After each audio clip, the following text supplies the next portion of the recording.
Bleav Podcast Network. It did. Wilcox with an up and out. Wide open. Touchdown. Israel Troupe. Snap to Young. Drops back. Pressure from the edges. He throws near sideline. And it's intercepted. Intercepted. Keely Ringo at the 21. Off he goes. 40, 50, 45, 40, 35, 30. Near sideline. Breaks the tackle. 20, 15, 10, 5. Touchdown. Touchdown. Touchdown. Georgia. Good evening, neighborhood. How about them dogs? 32, 18. Let the celebration begin.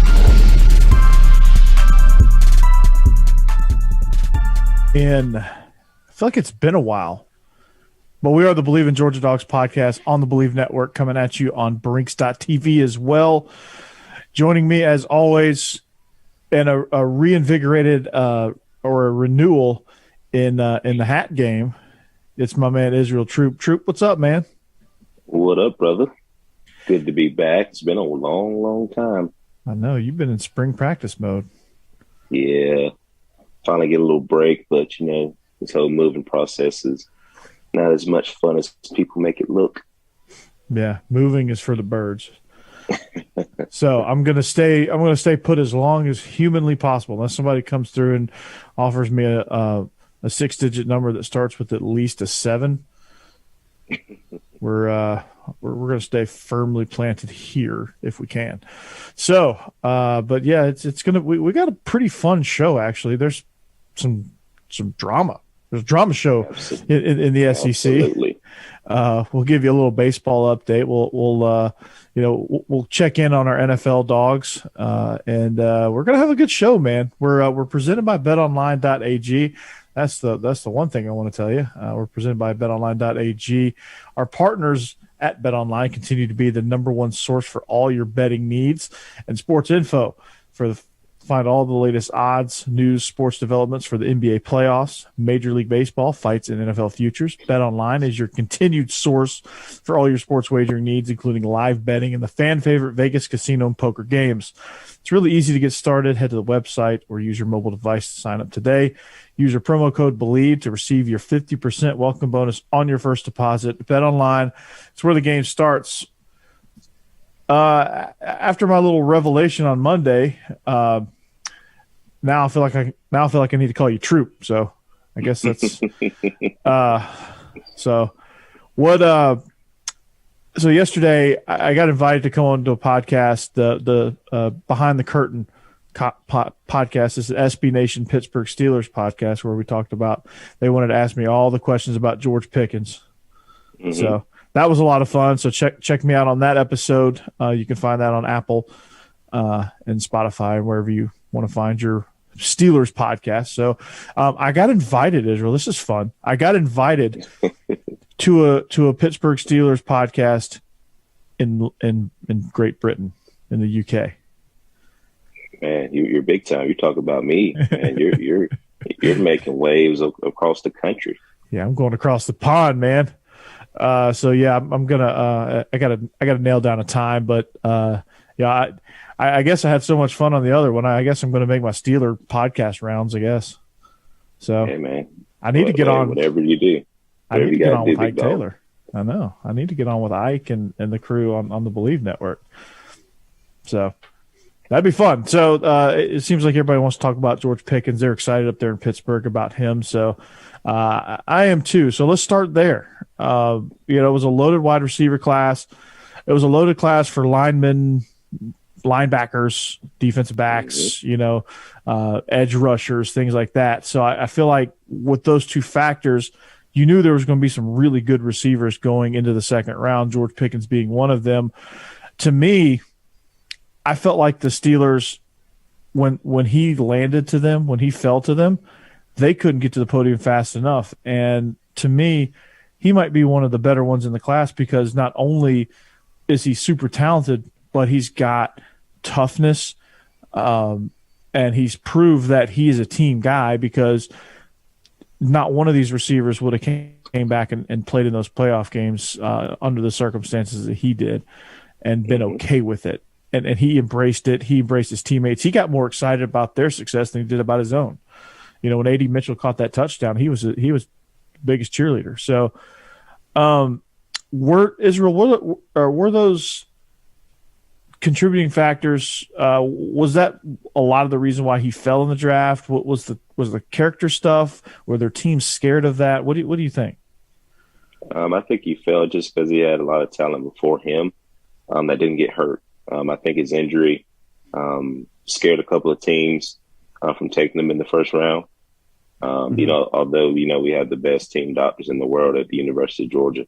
For an NFL team to take a guy with a torn ACL was kind of a red flag for them. But for the Steelers to sit there and be like, you know what, I'm getting him.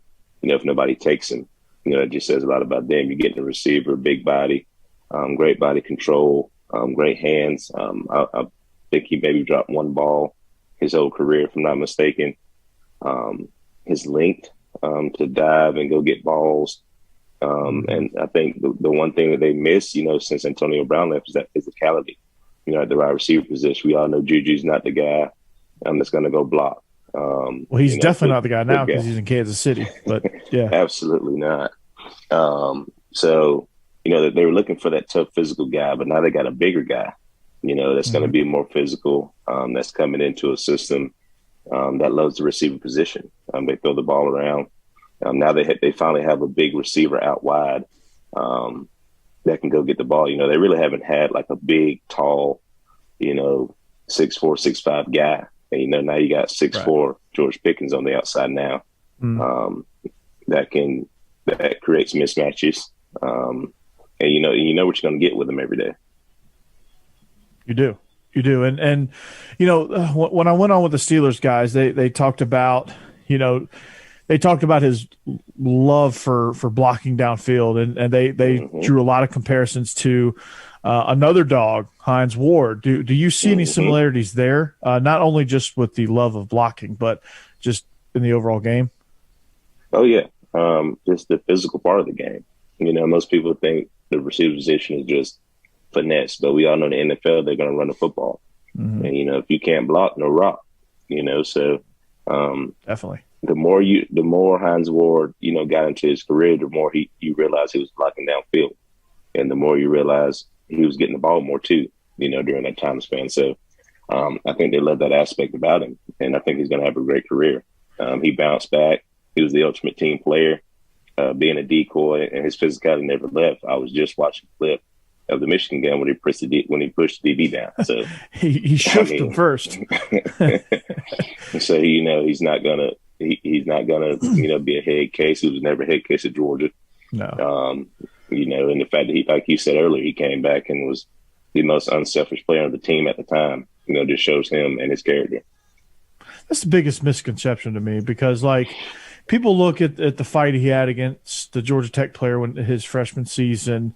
They got him suspended for the SEC championship. They see the water bottle incident where he squirted Garantano, which, those were really his only two incidents. Yeah, sure, he probably had a few, frustrated moments at practice where he probably got a little mouthy, but realistically, those aren't big deals. Like the water bottle thing wasn't a huge deal. It didn't hurt anybody. I don't love that he got a 15-yard penalty for it, but I think it was just a little bit of gamesmanship, and he was just being a prankster almost. But he's always done what's best interest of the team, and that's never been an issue with him. So I don't know where all of this comes from. I think people just see that and they just gravitate. Oh, he's a head case. Oh, he can't control himself. Oh, he's immature, which a lot of kids have immaturity, Yeah, absolutely. And he had to grow up, and he did. And he grew up fast. And if he was really a head case and all the things that people try to say about him, he wouldn't. I think Kirby Smart would have gotten rid of him. Yeah, he'd have been gone. Is one thing. No matter who you are, your pedigree as a player, anything like that. Like Kirby Smart is big on discipline. So if He's he not was gonna that deal with big of a headaches. discipline problem, he's not going to deal with it. So not a chance. people can say what they want. If you look at the Georgia Tech incident, they've been going back and forth the whole entire game. Mm-hmm. You know, we wish it didn't happen, of course, because we missed him for the SEC championship game. But at the same time, I mean, that just shows you the kind of player he is, the passion that he plays with. He's not going to let anybody punk him. He's going to go out there and compete, and that's what it showed me. He was competing. You know, he was competing in that fight, and he won. I mean, how many receivers are slamming people up against the wall in their own stadium? Not many. You know, not many. So, I mean, it's football. Like, if you're going at it, I mean, it's inevitable. Like, fights happen. Fights happen at training camp. Is it a big deal? Like, all these linemen that go at it, are they immature? Are they head cases? No, they're not. And I mean, of course, receivers and DBs are the most prima donna and head case players on the whole entire football field. Yeah. But at the same time, I mean, look at the caliber of player you're getting to come back, like I said, to bounce back from the ACL the way he did, to come back and compete, you know, and help out his team, made a big catch in the national championship game.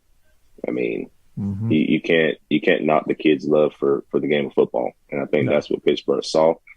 And you have to think, too, he has some really good receivers in front of him. And the only difference is they all stay healthy and they never got hurt. So to go in the second round, I mean, hey, that's a win-win all around. Yeah, absolutely. And they're getting a great player in George Pickens. He's going to fight his ass off for the team. And it's going to be what it is. I mean, he's going to inject that into Chase Claypool. He knows what it's like to be a great organization. He knows what it's like to have maturity and get the business done. Sure, he has a quirky personality, he has a quirky sense of humor. Like he's kind of an odd guy. But that's not a bad thing. It's just who he is. And you know, Kirby never got in any trouble. No, he never got in any trouble. Never heard any bad things that you ever heard about him from inside the football world. So I mean, you know, if you're gonna crucify a kid for 2 incidents, I mean, what does that say about you and your character? Yeah, I mean, everybody can sit and just watch film all day and analyze people, you know. But are you there? Are you at practice and things like that? You know, like we talked about on Monday. You know, these guys sit behind a computer screen, just watch film all day, and they analyze people. But you've never played this game and know the emotion that goes into this game. So, yeah, they have no idea. Make your little money and just be quiet. Exactly. So that leads me to another, I guess I don't want to call it a controversial situation, but a situation that I definitely didn't quite understand. And there's probably a lot of factors at play. And I bet the main reason is the medical evaluations. And I'm talking about Nakobe Dean, a first round talent falling to the third round. Philly said enough's enough. They traded up, snagged him in the third round, paired him with Jordan Davis over there to go with the already existing Fletcher Cox, the already existing Brandon Graham. We talked about it a little bit on Monday, but what contributed to Nakobe Dean getting or dropping? And, you know, I think this is a great move for Philly. Absolutely. I mean, you got Fletcher Cox, number one, who can take the whole offensive line with him any day of the week. You just added Jordan Davis in the first round. The talent on that defense is absolutely phenomenal, especially that defensive front. So for Nakobe Dean to drop the way he did, like I said, I'm assuming it was because of the injury, the pec. I think it was a pec or something like that. Yeah, that happened. Yeah. You know, so okay, that's fine. But the reports I was reading were talking about him being an undersized linebacker. All right, whatever. But you got to think about something like this. This kid's smart. You know, go back to the Kentucky game. He got beat on one play for a touchdown. They try to run the play again. He runs it down from the backside. You know, he's a student of the game. He studies film. I mean, he's just a smart linebacker. And who wouldn't want that on their team? No, I mean, cut on the Orange Bowl. And you know what play I'm about to say. You already know. Empty Very formation. Similar to the Kentucky game. Yeah. Guy goes in motion across the formation. They know it's man. I'm thinking Jim Harbaugh's like, dude, we got this beat. What does he do? He tackles it for a 1 yard gain or 1 yard loss, something, no gain, so somewhere in that range. that should never happen. That probably 99% of the linebackers in the country probably don't make that play. Who makes it? Nakobe Dean. Kentucky game. They throw a screen out there. He beats 3 offensive linemen. They don't touch him. All they have to do is get in his way, and they score a touchdown. He beats them all, stones it for about a 4-yard gain, I think, is what it ended up netting. The play in the national championship, the one that Tyndall. Yeah, Channing Tindall. This is leadership. Channing Tindall disrupts the play. They luckily are able to knock the pass down, and he gets in his ass about it. What does Channing Tindall do? Very next play, makes sack -10, gets him out of a decision to go for it. Like they were going to go for it. It was 4 down territory where Alabama was. They sack him. Now they have to kick the field goal. What does Nakobe Dean do? He's the first one over there to congratulate Channing Tindall. Like, absolutely. You look at just those plays right there. Like, how do you not? What other linebacker in this draft class is doing that type of stuff? Not one that I saw. Like the guy from Montana State that the Falcons drafted. Like, is he doing that stuff? I mean, he's athletic, but is he making those plays? Probably how I feel about the Falcons. They hate kids from Georgia for some reason. I don't know why, but they do. I get it. I know it's a business. I know you got to pick best on the board, but come on, man. Like, he was the best on the board. He's the Butkus winner. I mean, he's the best linebacker in the nation. Yeah, and he was number 1 on the boards, probably everybody's boards. So they got scared away from a little pectoral thing that can be fixed. Yeah, I'm pretty sure up until the draft that no one cared about until it got leaked into the media. Yeah, like it's a muscle tear. Like those things heal. Yeah, they heal fine. Like they got scared because he's 5'11". Yeah, I mean he's 5'11". Not 6'2". Roquan's 6'1", I think, something like that. Yeah, Roquan's pretty good. Nobody's really worried good. about Roquan. Roquan's not huge. Roquan got a little bit bigger. The athletic ability for my linebacking core this year was crazy. You got 2 going in the first round. So, I mean, for him to fall the way he did, the only thing I can attribute that is to the injury. But you can't knock his play, his heart, and his love for the game as well. So, right. I mean, I hate that he did fall, but I think he ended up in a good situation because, like they said, he plays behind linemen. Linemen take up blocks. That's what he does. He makes tackles. That's his job. That's what he does. And he's got 2 of the best in the league now with Jordan Davis and Fletcher Cox. So I'm excited for him. And in a league that's more spread out, you need more Nakobe Deans. You don't need big space eaters. You don't need your the prototypical old school Mike linebacker doesn't exist anymore. You can't. You got teams like Buffalo who are constantly empty and slinging the ball over the yard. You got players that need to play well in space and linebackers that turn into conflict players that now need to be able to make up ground. Nakobe Dean can be a conflict player, get red, make up the ground, and make the play anyway. Like that's what he does. Absolutely. I don't think anybody even counts the mic anymore as far as the count and who to block. I think it's all based on pre-snap, who's up, who's down. So, there's no more sliding to the mic or anything like that anymore from what I've seen. So, I mean, it's one of those things where I don't know what they're scared of. If you're scared of an injury, I mean, I get it. But at the same time, you're going to get a player who's going to rehab his butt off. A lot of those guys they come back to Athens and see Ron. So, of course, they're going to be in 100% by the time they leave. Muscle tear, man. So, but he's going to do well, and he's going to get that check at the end. So, teams are going to regret passing up on him. I'll tell you that. At Coach Burton 36 on Twitter. Let me know if I'm wrong about muscle tears. Are they catastrophic? Let me know if I'm wrong on that. I feel like I'm not, but let me know. But a few other guys, Trayvon Walker, we knew what was going to happen there. We knew why he was getting picked. The play that really personifies the choice between Aiden Hutchinson and Trayvon Walker for the Jaguars was that play that happened in the Jaguars' backyard against Florida, where he drops into coverage, makes a almost diving interception. Didn't quite dive, but he lunged into almost a dive, and essentially took it to the house. I think he got ruled down on a technicality, but he essentially took it to the house. Like stuff like that. The sack that he made to close it out in the Auburn game. I think it was the 2020 Auburn game. Just big plays all around, man. It's no surprise there. The one that really kind of surprised me, honestly, because I thought Nakobe Dean would go before him, was Quay Walker.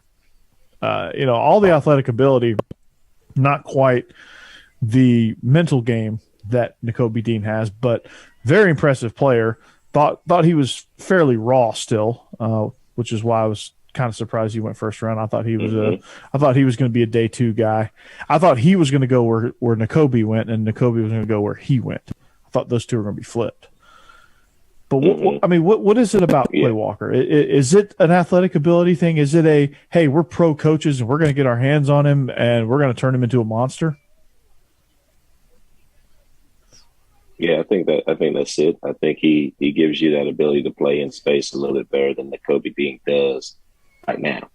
Because in that league over there, you got to think, you got the Seahawks. I mean, you got teams over there that are wide open spread. So, he's more athletic. He can play a little bit more space, and he can play in the box. So I think that's why they took him in the first round. You got Stokes over there as well, so they know each other. So I think his upside right now and his potential is a little bit better for what Green Bay needed at the time than what Nakobe Dean brings. In NFC East, there's not a lot of teams that are going to throw the ball a little bit, as much as they do on the other side of the bracket. Yeah, no doubt. And the NFC North is a little bit more of a run division, and I think the Packers have kind of solidified themselves. You look at Nakobe Dean and Jordan Davis, and how the Eagles are built, how the I guess they're not Redskins anymore. The Commanders, how they're built with Chase Young and some of the pass rushers they have, what Dallas has done, what the Giants have done with Kayvon Thibodeau. That's more of a passing division. Not a whole lot of star power at the quarterback position, ironically, but they do like to throw the ball a little bit more in that division. So you're geared towards that. Devontae Wyatt is a utility type defensive lineman. And then you have Quay Walker who plays the run really well. He can run sideline to sideline. He can make the necessary plays, but he's not quite as, I don't know.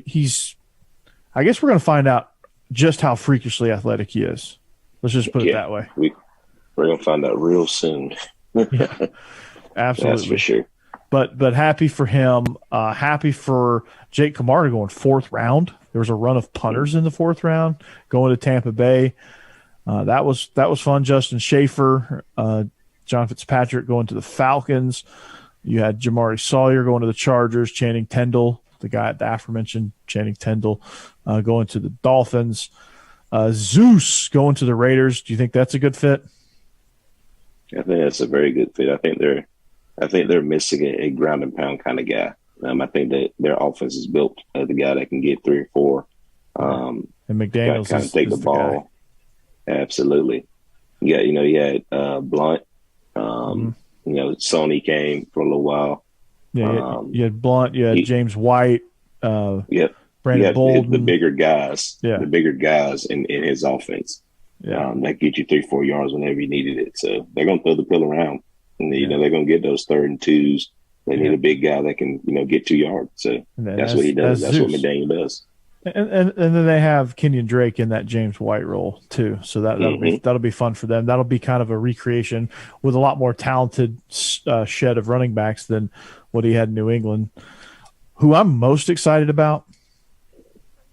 This is like kind of picking my favorite child here, but one of the situations I'm really, really excited about is James Cook in Buffalo. And I said it when we had Joe DeLeon. I was like, hey, to me, the best fit for James Cook would be Buffalo. Yep. I think Brandon Bean listened to our show because he picked James Cook. Great scenario. I love He's it. going to love that offense. I think that his upside is great. You can put him at running back. Tremendous. He can run the rock. He can run the rock, and you can flex him out. You know, so I think they don't lose anything, and they need somebody like spot. That. Yeah, they need a more versatile back.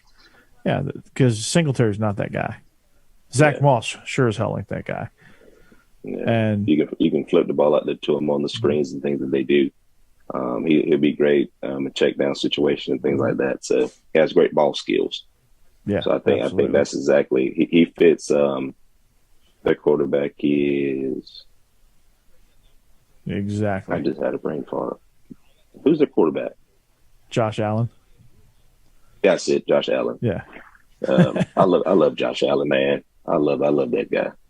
He's I was heartbroken when they lost to the Chiefs. Yeah. If they would have got the ball first, they'd have won. If they would have just tackled somebody once, they would have lost. In that 13 seconds, if they'd have just pushed a guy out of bounds, they would have won.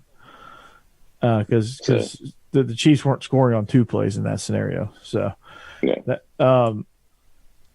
was a wild finish, man. 13 seconds, like 3 touchdowns. It's insane. But so yeah, that's kind of checking in on the Georgia players, things like that.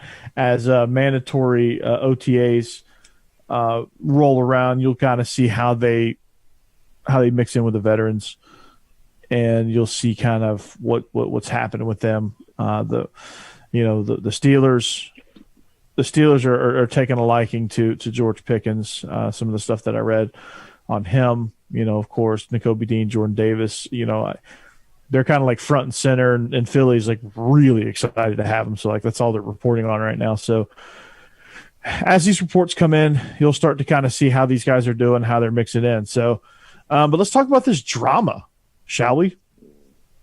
There's a lot of drama today, and in Athens for that matter. Mm-hmm. Yeah. So, but I do want to touch on the Athens one first, if we may. Go for it. You got it. I saw the Melissa Link comment today. Yes. I tweeted about it earlier. Not real happy about it. No. For me, I try to stay out of politics because a lot of times I don't think like a lot of people think. So I'm all about sports and family and all that good stuff, but that really pissed me off what she said. Yeah. You're pretty much lumping all of us into a category of a few. And that's not right. No, you saw what I tweeted. The vast majority of us have made it. We have families, we're husbands. We're doing great in our respective communities. You called it productive adulthood. Our football team. Yeah. Half of our football team are coaches now, or they're trainers, working with kids, doing things in the community. So for her to say what she said is kind of a slap in the face. They try to say, a lot of fans are like, well, we love the Dawgs and we do this, but she kind of hit on the stigma of they only know you when you're on the field. Mm-hmm. And that's what it sounded like to me. You don't know us as people. You just know us when we're playing. Yeah. And then I didn't take too kind to that. And, and whatever her meaning was behind it, doesn't matter. It is what it is. But whatever her meaning is irrelevant now because it got lost in whatever she said. Yeah.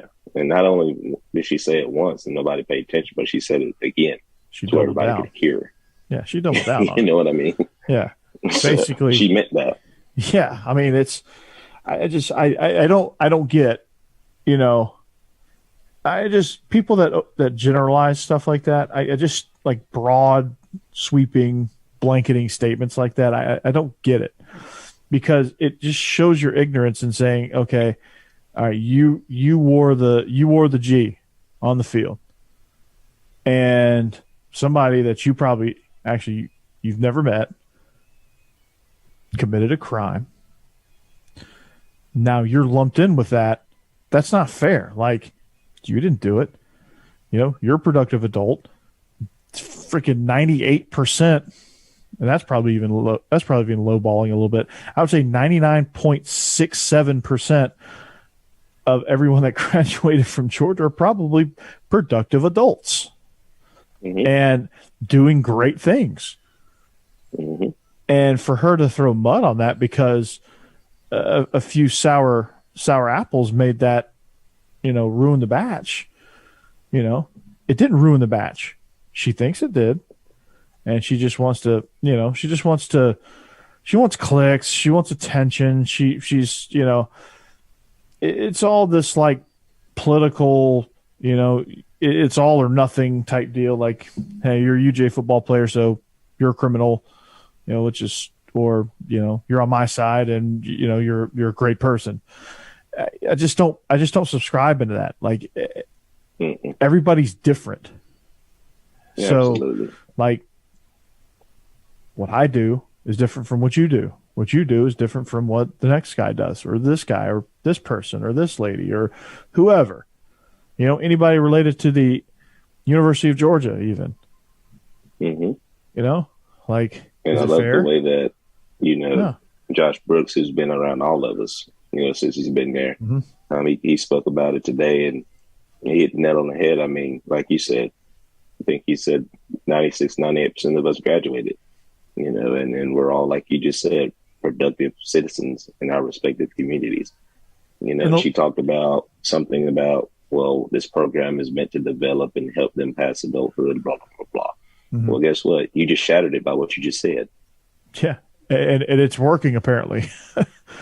You know, she doesn't understand that, like, people make choices on a daily basis. People make hundreds and thousands of choices on a daily basis, whether that choice is to either eat gummy bears or Snickers, or if that choice is to go down this street or go down that street or hang out with this person or pull the trigger of this gun or, you know, attack this woman or, you know, influence this kid to get his grades up or, you know, put this kid in the right scenario or, you know, whatever it may be. There's thousands of choices that people make on a daily basis. And, you know, for her to not realize that is just irresponsible. And it just shows some of her ignorance.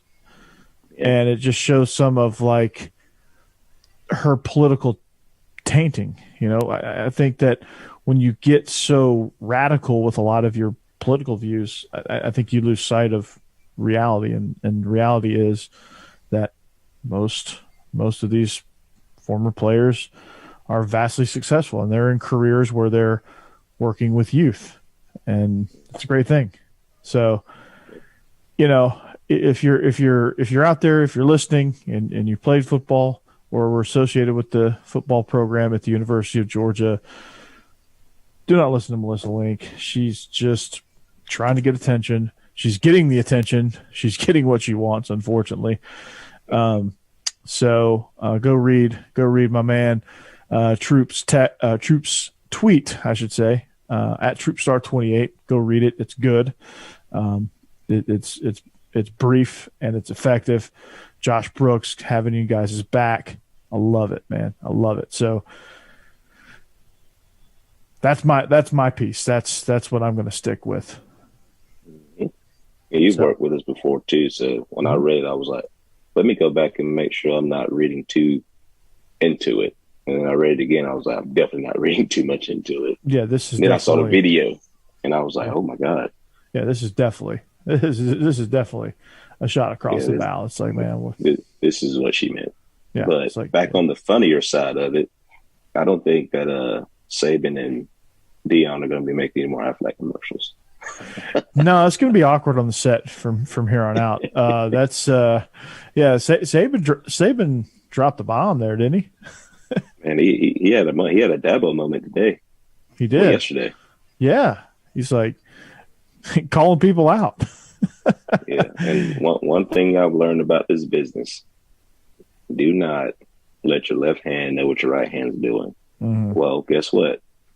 Deion does commercials with you, so I'm pretty sure you two conversate. And Jimbo worked for you. Mm-hmm. So he knows the ins and outs of your business and how you do things. He was in the NFL with you as well. Mm-hmm. So you can't do that. And maybe it was just a moment, or whatever, but he was the main one that was like, hey, these guys need to be paid. NIL is great. We'll monitor it, which they do a really good job of. Mm-hmm. But at the same time, I mean, Alabama's got boosters too. And hey, they pay top dollar for talent. And there's no secret. It is no secret that boosters do what they do. But at the same time, should have your boosters come up with some money. I mean, it's football. I mean, it's how you get these guys to come. It is what it is. We all know we're not done. He's not wrong, but it's but he's bringing an unwanted shitstorm to his front doorstep. Yep. And this season's about to be fire, boy. Let me tell you. It's about to get interesting. So, yeah, he riled up Jimbo. Jimbo's always good for a nice sound bite. But it just shows you that, a couple things didn't go Saban's way. So now he's going to go full scorched earth and, but I don't think A&M did anything wrong. I think they did everything legally. Yeah. I don't know for a fact. I can't say, I'm not going to be up here like Skip Bayless, like, I know for a fact they did something wrong, or I know for a fact they're totally in the clear. I bet you if you turn over some rocks, you'll find some bad stuff. You'll find some good stuff. Same with Alabama, same with Georgia, same with Clemson, same with Texas, same with Ohio State. Like, you don't want to invite people to, you notice who's been quiet in this whole scenario, right? Who's that? This guy. Absolutely. Kirby's like, hey, bro, we good over here. Hey, bro, you ain't coming over here and kick any rocks over us. We're good. Absolutely not. Yeah. But yeah, I was like, man, we're on vacation right now. We're good. We got our recruiting in. I saw where Washington's son declared early. Yeah. To this class that's leaving, which is great. I remember him when he was little. Because I played with Marcus. I think he was like 3 or 4. He was running around the locker room because we were all on the same row. Yeah. To see him now, I mean, it's great. So everything's all well and good in Athens right now, within our football program. So, and Kirby's going to keep it today, that way. Absolutely. Today was great. It was great for TV. It was great for ratings. So yeah. I bet they called each other and was like, hey, dude, I'm going to say this, and I need y'all to, be upset about it, all right? This has a WWE feel to it. College football's rating are going to shoot up when the season starts. Yeah. Now, the SEC schedule was released September 10th, big noon kickoff, Texas, Alabama. That's going Jordan Addison, I think they're saying he's signing with Texas. Transferring to Texas. So, how does that game feel now? Because it was like at one point, going to be. It was going to be a wash, Yeah. What is Jordan Addison, the kid from Pittsburgh? Yeah. No, he's going to USC. Oh, is he? I just saw somewhere where he was. Yeah, so he's USC he's USC all around now. Yeah, USC got him. So you got Caleb Williams, and they got another receiver from Oklahoma to transfer. Now they got Addison too. So, Coach Marion, who's the wide receiver coach over there at Texas, I think they had good ties, and I think they were going to get him, but he ended up going to USC. Oh, okay. Well, that game's still interesting, but not quite as interesting. It's going to be real good with Sarkisian. Because I think Alabama was trying to get him. I think there was a whole big stink about that. So there was some tampering, as Coach Narduzzi would say, during that whole time. Yeah. From Alabama. Yeah. Old tampering. So I think this football season is about to be good, real good. About to be, as Triple G says. And I didn't know I was ever going to drop a Triple G reference. You know what I'm talking about? Who that? The boxer Gennady Golovkin. Oh no, I don't know him. Yeah, he's from Kazakhstan. He's like a middleweight champion. He has like these classic interviews with Max Kellerman ringside. He's like, "It's a drama show, Max. It's drama show." So yeah, it's gonna be a drama show. It's gonna be awesome. You know what else is awesome? I just saw this tweet. This is totally unrelated of anything. Well, it's actually not unrelated because it's Bleav news. It's Bleav Network news, and this is only the tip of the sword here. So I imagine it's going to expand very, very soon. But the Bleav Network partnered with SiriusXM. Ooh, big time! Yeah, so Bleav Podcast has partnered with SiriusXM to host on the app, to host all 32 of the the network's NFL team specific podcasts. And I can only imagine they're gonna eventually put the college ones too. Absolutely. So we might be on SiriusXM perhaps soon. Hopefully. Maybe sooner rather than later. Maybe that'd be awesome. So hey, we got the Apple game already. So I mean, might as well join Sirius and Spotify and all that good stuff too. We got Spotify. We got Apple. We got Spotify. We do got Spotify.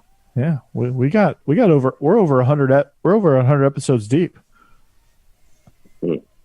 I think you and I are close to 100. I think I did 20 before I met you, but I think you and I are like the Jeffersons, baby. That's right, like the Jeffersons.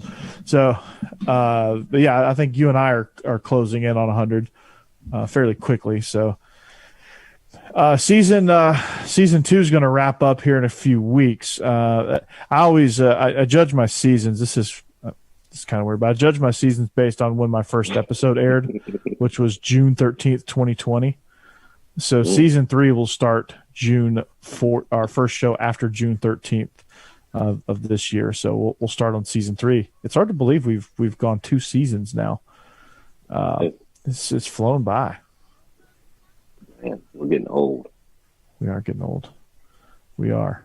But big things in the future apparently with SiriusXM. So stay tuned. This deal's probably not done yet, but it's all but so that's exciting. Maybe the higher ups at SiriusXM will hear us and they'll offer us a regular show. We got to love it. Love it, baby. Be Coach Troupe and Coach Burton live on SiriusXM satellite radio. There you go. Might as well.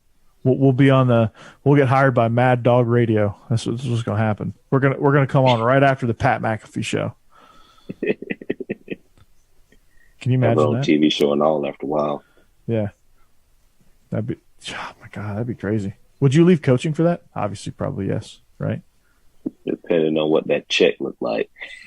Yeah, exactly. You give me a good check and a good health plan. My principal. Hey, if we can get like J-Boy and get our own studio, I mean, yeah, sky's the limit after that.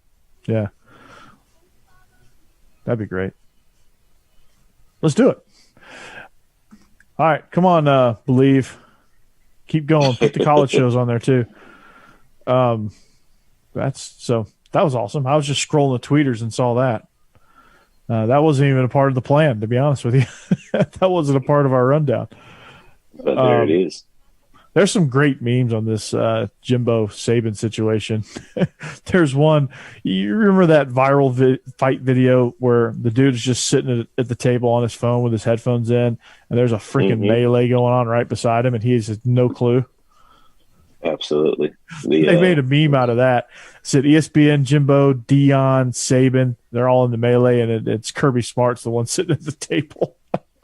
Absolutely. I saw the one where the dudes are fighting, and the guy's holding the phone, and it's like Jimbo and Saban fighting, and Kirby's holding the phone. I mean, they've been killing that today.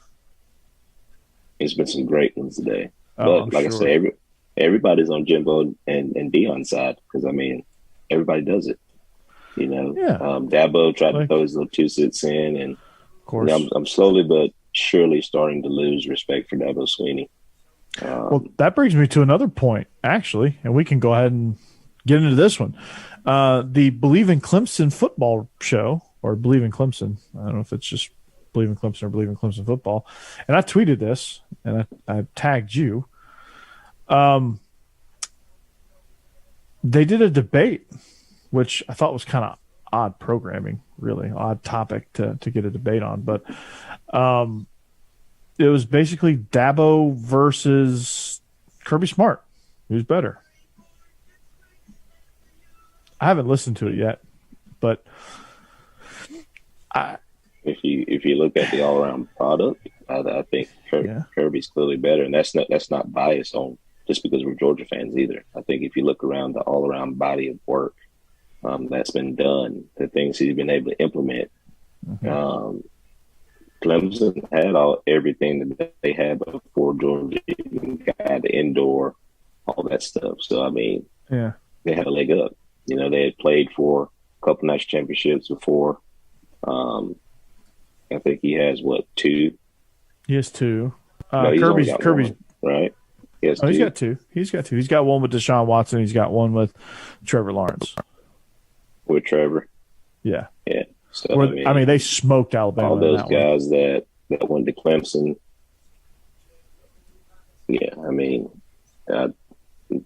Kirby's better in my opinion. Guy that I can play for. Yeah, I mean, Dabo also said that the NIL thing was stupid. But we all see how that ended. He was going to give up his paycheck. I hadn't seen him donate any money anywhere. No. So, you know, yeah, I just I think, personally wouldn't want Tatum to go to Clemson at this point in life. No, not if Dabo's there. And I think a lot of Alabama fans at one point were like, yeah, if we have a chance to hire Dabo Swinney as a replacement for Nick Saban, let's do it. And I think a lot of them have since changed their mind on that. But I think if you just look at the timetable of, like, you look at Dabo's first 6 seasons, you look at Kirby's first 6 seasons. Kirby's had 2 national championship appearances, winning 1, losing 1. Obviously, he's had 1 conference title, 4 appearances, right? 4 appearances in that game. I think he has 2 Sugar Bowl wins. Just something like ridiculous for somebody who's never been a head coach before in their first 6 seasons. I think Dabo's 6th season, they went 6-7. And one of those seasons, he got completely this past season obliterated. Yeah, this past season too, and they got completely obliterated by West Virginia in one of the Orange Bowls that they made. I mean, so, and Kirby took over a really bad Georgia situation. I think Coach Rick, God love him, but he was burnt out and obviously probably going through some health issues that we know about now. That we didn't know about then. It all makes sense now of why this team was like declining pretty rapidly because Coach Rick was just losing his health. And Kirby took over a situation where, like, the lineman room was just thin. Like, they had to go get a transfer from Rhode Island just to make it in his first season. So it's not like he took over a powerhouse. No. Dabo certainly didn't either, but it took Dabo a really long time. Kirby did it fairly quicker. To me, that's probably the best metric. You look at the first 6 seasons, what he's been able to accomplish, and I think he's on a better trajectory. I think he's just a better all-around. I think he understands how to structure a program. That's not to say Dabo was bad, because I think Dabo's done a lot of great things, but I also think Dabo I think he's a lot personality-wise. Yeah. And I think he wears thin. You also got to understand the conference that you play in. You play in the ACC. Kirby plays in the SEC. So you're going to play Alabama either way. And that's the peak of the peak to play Alabama. Yeah.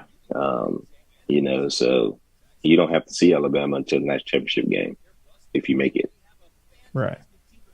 You're playing top tier talent every single game. Yeah. Now, here's the kicker. every single year, each SEC team has also gotten better.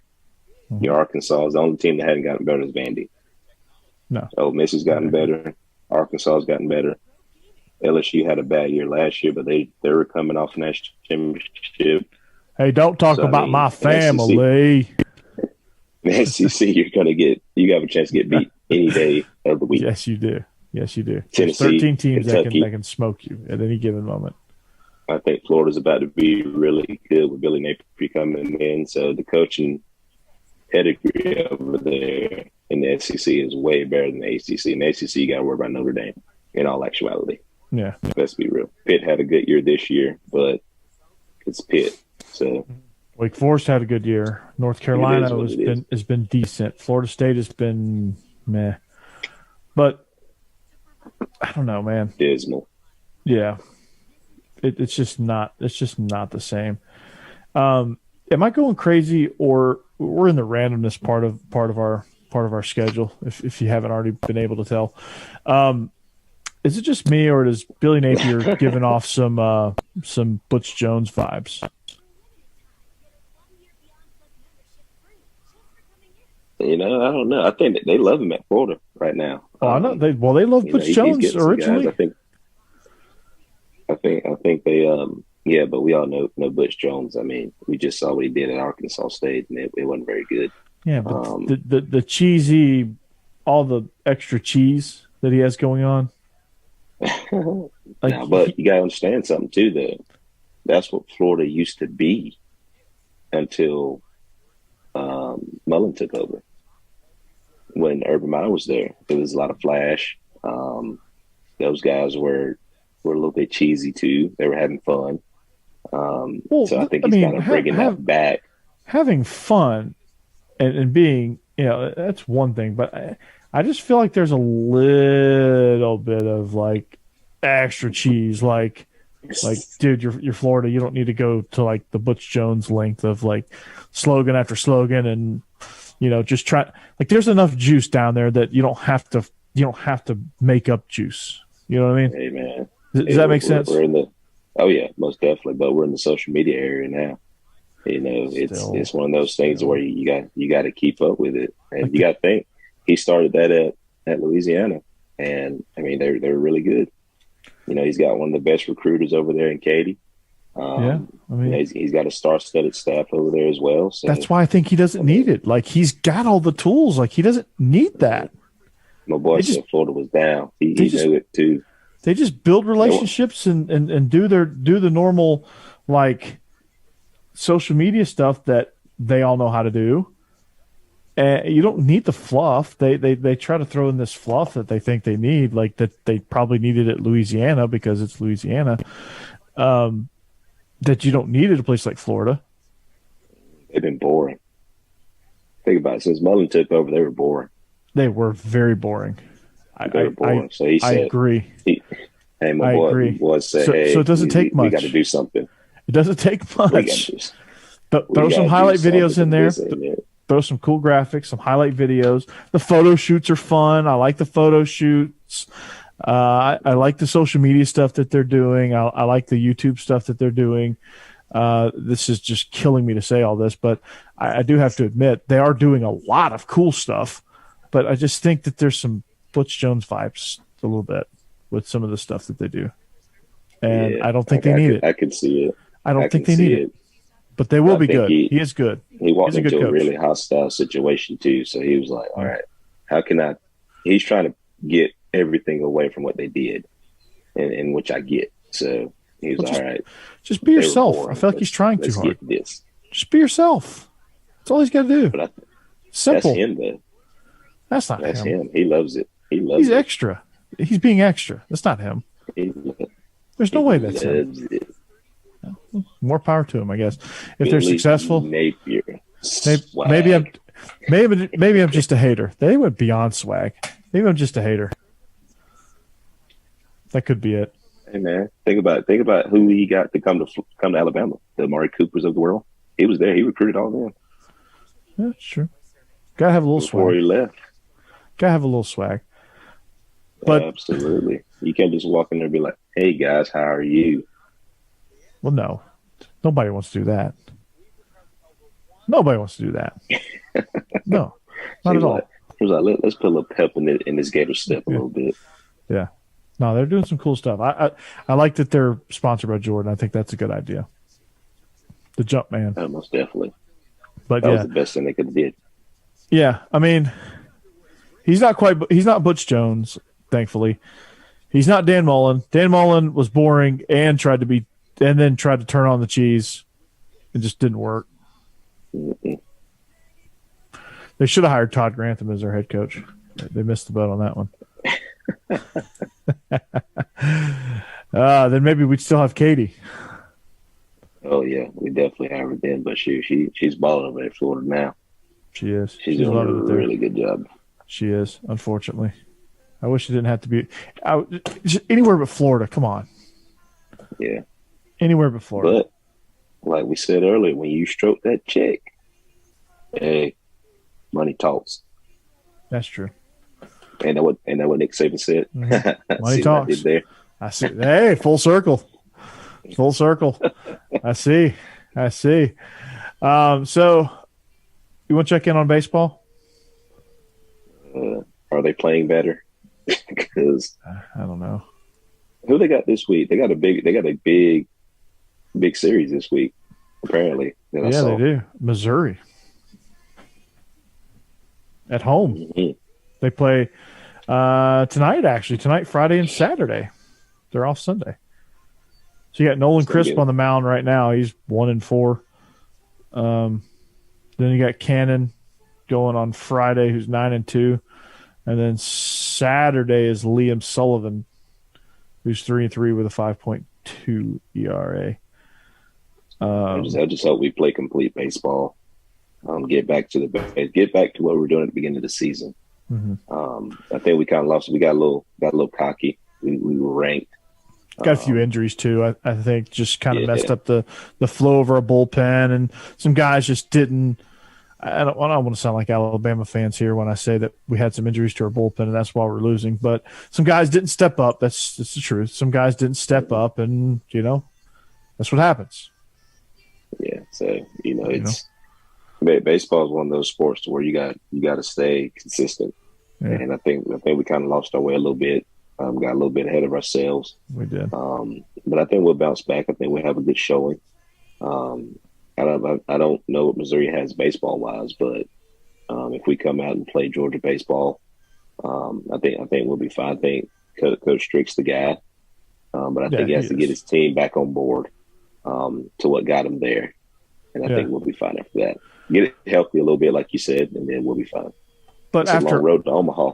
But after all of that, they're still in the mix for having an automatic bye in the SEC tournament. Like that, I mean, they're going to need some help. But from what I read, they're still Tennessee, obviously, A&M, Arkansas, and Auburn are all currently in the top 4 spots. So I think there needs, if we can get a few losses in our favor to those teams, we might be able to get a first round bye in the postseason. So still have a lot ahead of us, still having a very successful season. But just feels somewhat, Georgia's 34-18, 14-13 in the conference. It's a very competitive conference. And so I think if we can get a sweep and we can get a little bit of help with probably Auburn is probably our best chance. Auburn's the number 4. We're sitting there with LSU. If we can get a couple losses out of them, a couple losses out of the Vandy boys, we're sitting right there tied with those teams right there. If we can get hot now, we might be able to take that into the tournament and get into the NCAAs and host a regional. So just need to get some guys healthy. Just need to start putting the ball in play, putting the ball in gaps, and just starting putting runs across the plate and putting them up in bunches, not just a run here, run there, and relying on our pitching. We need to hit a couple out of the yard. We need to score some in bunt. We need to have some big innings, and we need to get teams into their bullpens quickly. Yeah, maybe most teams, and that's what I like about Tennessee. They don't put stress on the other team. Tennessee does a great job putting stress on the other team, whether it's base running, whether it's they're hitting. You know, the art of hitting and running and bunting has lost, you know, a lot of teams. I think they've gotten cocky and just trying to just let their guys swing. They force you to make plays. Yeah, they force you to field the ball. They force you to make throws, and you stress the defense. You know, the worst thing for a pitcher is having to rely on his defense 100% of the time. If he can just go out there and strike people out, he's fine. But once that ball's in play, in the back of their mind, they're like, please make this throw. And it's ground balls, fly balls, anything like that. So we just got to put the ball in play and run the base as well. Because those things will see their way through. Those throws, if you're bearing down the first base line, you know, it's going to force it. You know, balls hit to short. You're gonna force that guy to make a clean pick and throw, and you know, in college baseball even that doesn't always happen. You know, you get surefire double plays that if you got a fast guy on first and he's putting some pressure on the first leg of that double play, you might be able to salvage an inning. And in the Kentucky series way back in March, it proved to be, you know, Georgia was in the game, and then all of a sudden they have an error on a double play. Next inning, Kentucky gets up, hits a grand slam, and blows the game wide open.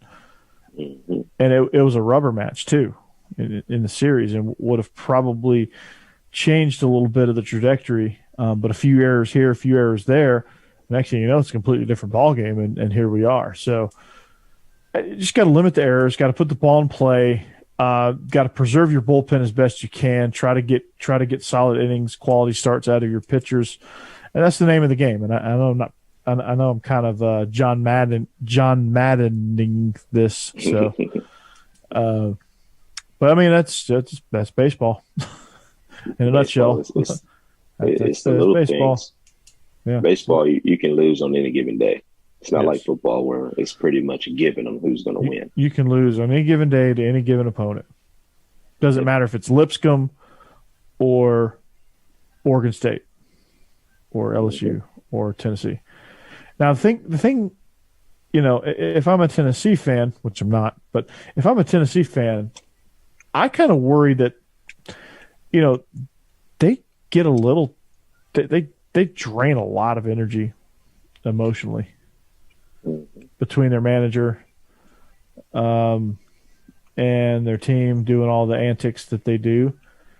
I think it's going to end up just like their basketball team. I think it's going to end up draining them. And it's going to put them in some situations where, you know, they run out of gas in a super regional game where you know, they're clearly one of the top, they're clearly a legitimate College World Series contender, but they may screw themselves because they just might run out of gas. Baseball, you can't be emotional playing baseball. It's not an emotional-driven sport. It's strategic. You know, it calls for you to be calm. So you just gotta chill. But I love the energy that they have. I do like too. You said, I think it's gonna end up biting them if they get too emotional.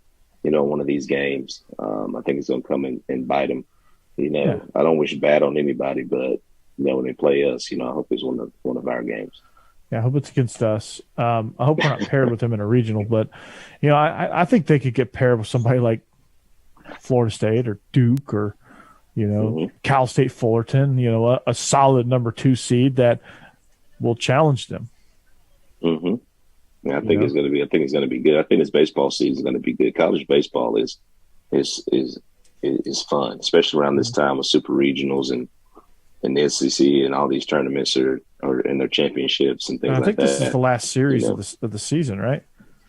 I believe so, because softball's about to start. There are regionals here soon. Yeah, because I think they're not playing. Starts. And I think they're not playing Sunday because they have to do the conference bracket. Got to go to Hoover. We played a football game when I was at Blackman High School. We played Hoover at the Hoover Met. That was our 10th game. Then? Josh Niblett. Yeah, Niblett. He's at Gainesville now. Yeah, he's at Gainesville. Yeah, Niblett was the coach. They needed a game, and they called us, so we played. Very, very gracious. Great facility. I mean, it was first class. their whole program was first class and treated us with great respect. It was a very competitive game. Guys were talking back and forth, but it never got to a disrespectful, almost brawl level. But it was competitive and it was a lot of fun. I always find it really cool how they turned that into a football field. It is like during the season. At where I'm going to, our football stadium used to be a baseball field. I forget what my team played there. Y'all call it the Granite Bowl? No, it's the Swamp. They call it the Swamp now. Gotcha. I forget what it was. A minor league team that used to play there, but our football field used to be a baseball field. So it's really cool how they do it. Mm-hmm. So I think if Georgia can rattle off a couple, make a good showing in the SEC tournament, at least get third.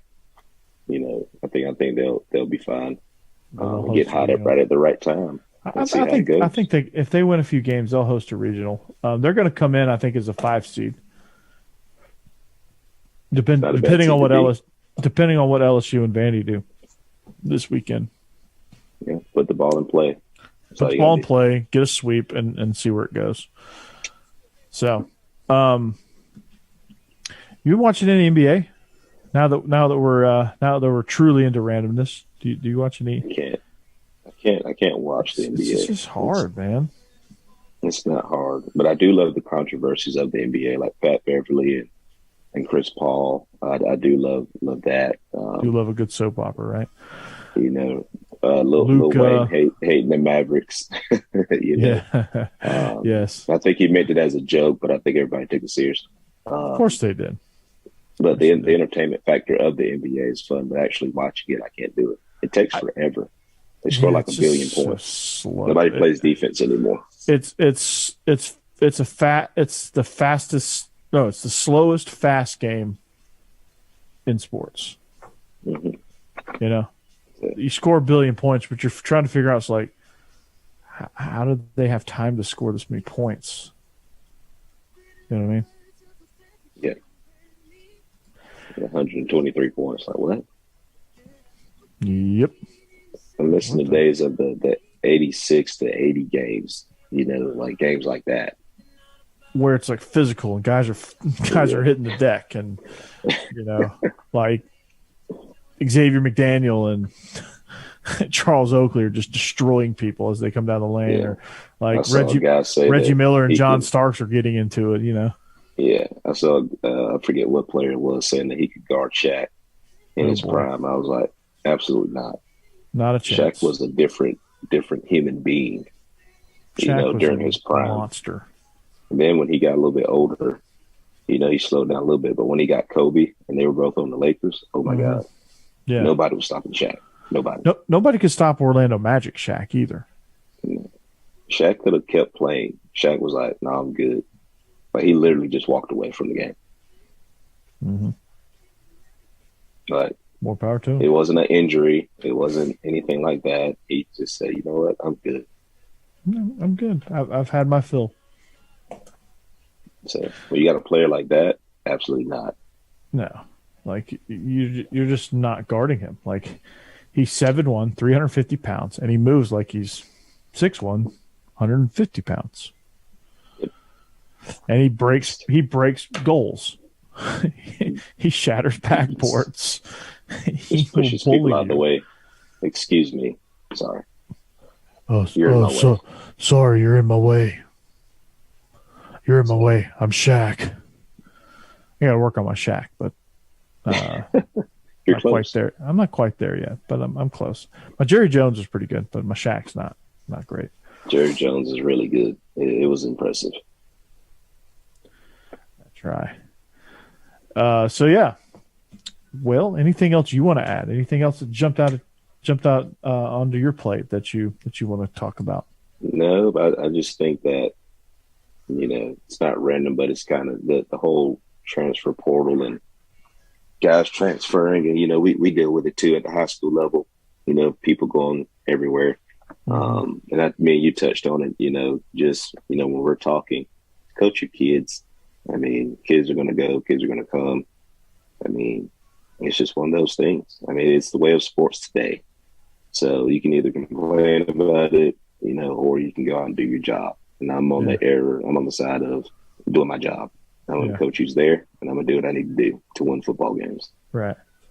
Or basketball games, or tic-tac-toe, whatever you're coaching. Mm-hmm. Just be good at what you do. Tic-tac-toe, yeah. And if you're a really good coach, you don't lose guys.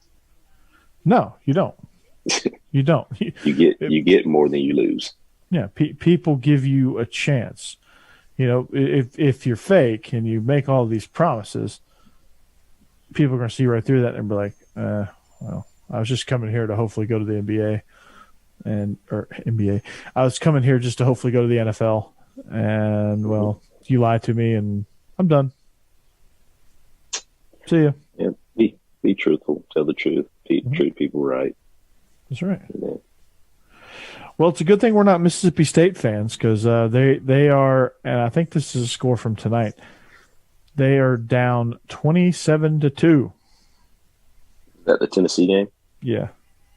Yeah, it was 14-0, like in the fourth inning when I saw it. I don't know how it ended, but it's top of the ninth. This screenshot is top of the ninth, 2 outs, 27-2. There's been a lot of baseball games that sound like football scores as of late. Exactly.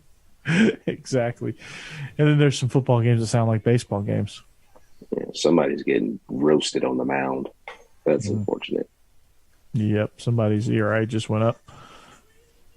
So, but anyway, well, we're going to get out of here. So, we're going to send you off into the weekend. We're going to implore that you keep listening, subscribe, find us. Hopefully, you'll find us on SiriusXM here in the near future. That'll be fun if that ever happens. So, Josh Fisher, get it done. So, for Israel Troupe, I'm Corey Burton. We hope you found us. We hope you stay with us at Bleav in Dawgs, at TroupeStar28, at Coach Burton 36. Find us, give us some feedback. Join in on the fun. We are the Bleav in Georgia Dawgs podcast on the Bleav Network and Brinks TV, presented by Betonline.ag. We hope you have a great weekend. We'll see you back here next week for more fun. Goodbye. Go Dogs. Go Dogs. This is Bleav in Georgia Dawgs Podcast on the Bleav Podcast Network.